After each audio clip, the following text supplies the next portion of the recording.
আসসালামু আলাইকুম প্রিয় দর্শক।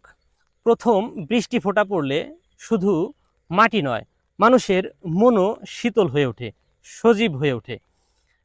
তাই তো কবিগুরু রবীন্দ্রনাথ ঠাকুর বৃষ্টিকে প্রকৃতির সুর হিসেবে তুলনা করেছেন। পবিত্র কোরআনে মহান আল্লাহ তাআলা বলেন, তিনি সেই সত্তা যিনি মানুষের নিরাশ হওয়ার পর বৃষ্টি বর্ষণ করেন এবং তার রহমত ছড়িয়ে দেন। সূরা আশুরা আয়াত ২৮। তাই মুমিনের কাছে বৃষ্টি মানেই শুধু আবহাওয়ার পরিবর্তন নয়, এটি আল্লাহ তাআলার বিশেষ রহমতের বার্তা। একজন কৃষকের কাছে বৃষ্টি মানে আশার হাসি, শ্রমিকের কাছে স্বস্তি, আর প্রকৃতির কাছে নতুন জীবন।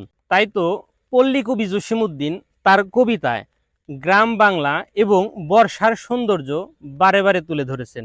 কারণ বৃষ্টি শুধু নদী খালি পূর্ণ করে না, মানুষের জীবন জীবিকাকেও সমৃদ্ধ করে। পবিত্র কোরআনে মহান আল্লাহ তাআলা বলেন, আমি আকাশ থেকে বরকতময় পানি বর্ষণ করি এবং তা দ্বারা উদ্যান ও ফসল উৎপাদন করি।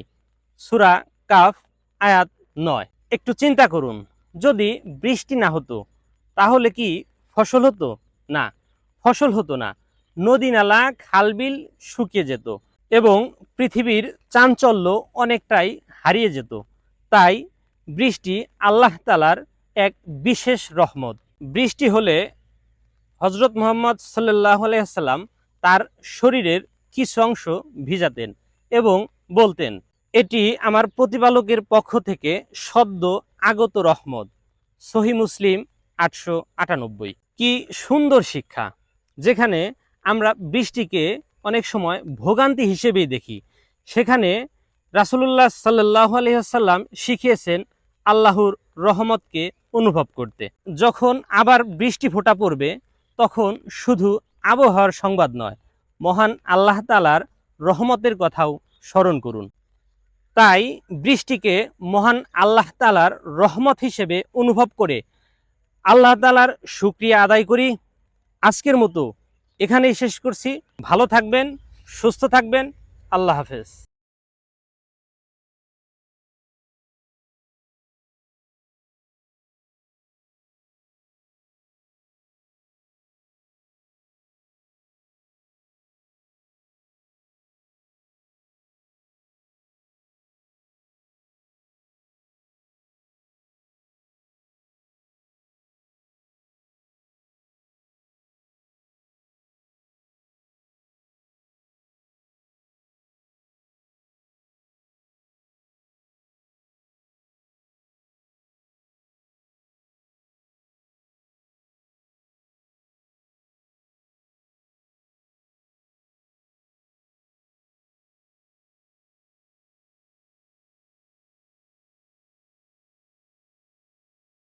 ভালো থাকবেন, সুস্থ থাকবেন।